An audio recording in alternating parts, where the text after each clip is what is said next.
in example 22 and the last one in this chapter, we are told that the function f is defined by 6 minus 2 modulus x plus 3.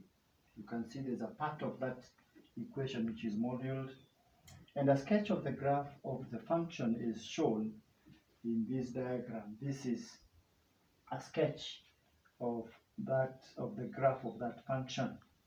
Part A, state the range of f. State the range of f. We have understood before that when anything is moduled, it does not give the negative values.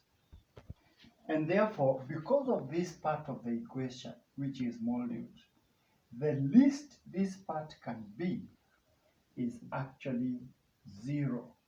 Because when it is moduled, we don't allow this part to give any negative number. So the least it can be is 0. And when it is 0, the function gives 6 minus 2 multiplied by 0, which is 6. So we can be already convinced that the value of y there, which is the highest possible value, is 6. Which is the highest possible value is 6.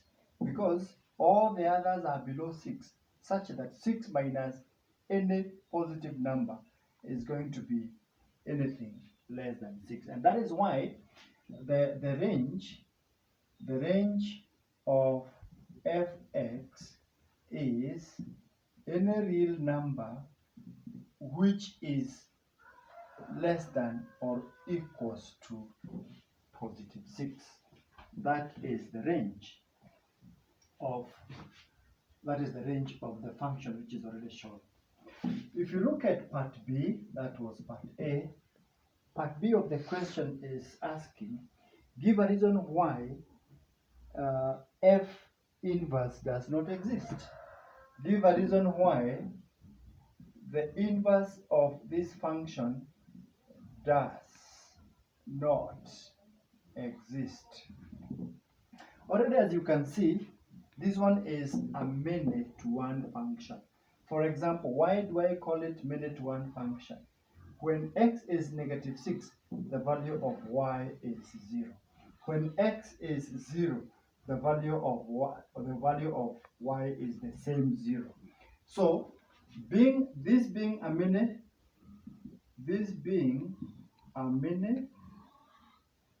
to one function, it has no inverse function. It has no inverse function. Let me further explain that. We all know that the inverse function takes us back to where we started. And if the value of x, after we effect x upon the function, it gives us the value of y, which is the range of that function, that 0 should be the domain of the inverse function, and it should take us back to 0. So, if x is negative 6 and y is 0, if we take y 0 as the domain of the inverse, in both cases, it is not possible at one point we are going to get x being negative 6, and at another point we are going to get x is equals to 0. No, it's not possible. So we do not have inverse function. It is part C. In other words, we should already know that many-to-one functions do not have inverse function. Part C, solve the inequality. The function of x is greater than 5. It's greater than 5. And what we are talking about is that we have to have the line y is equals to 5, which is basically that one. Y is equals to 5. And you can see it's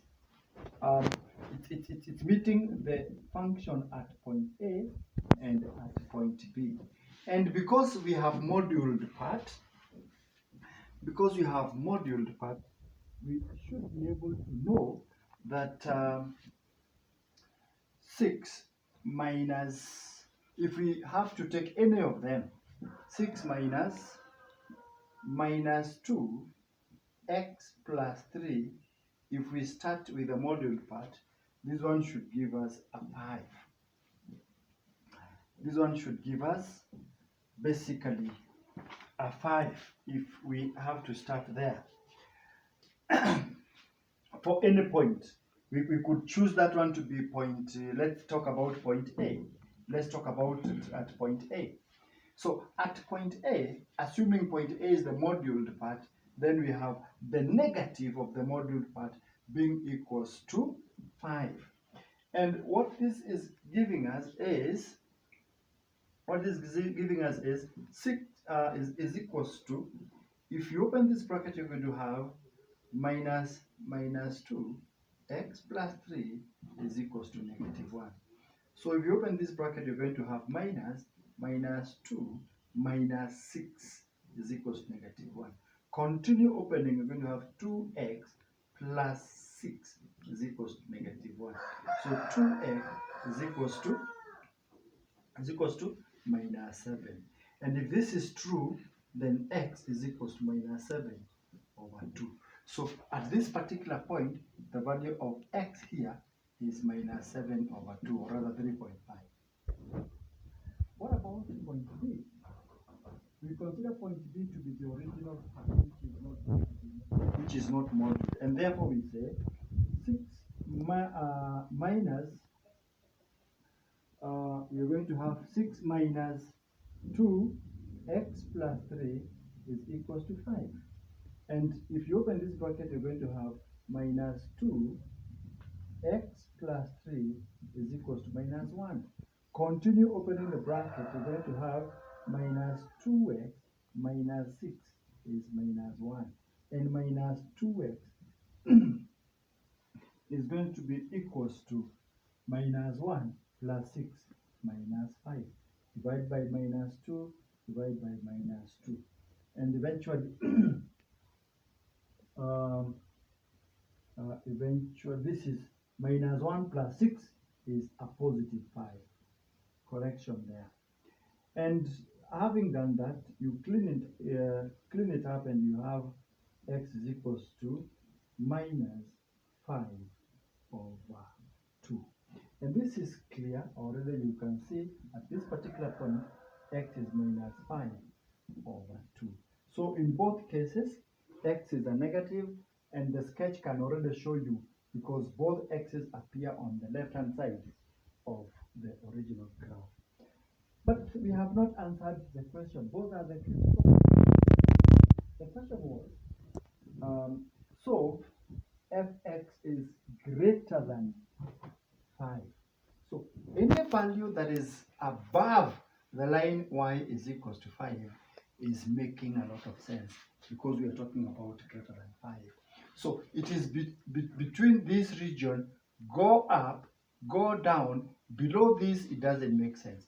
Below this, it doesn't make sense. So we are going to accept the values of x which are between the two critical values, because only those values of x are making sense as far as our required function, whereby we have fx is greater than 0. So x is greater than minus 7 over 2, and the same x is less than minus 5 over 2. Between or within that range, then we can already see that within that range, the function of x, which is just that part, is simply greater than 5. All right?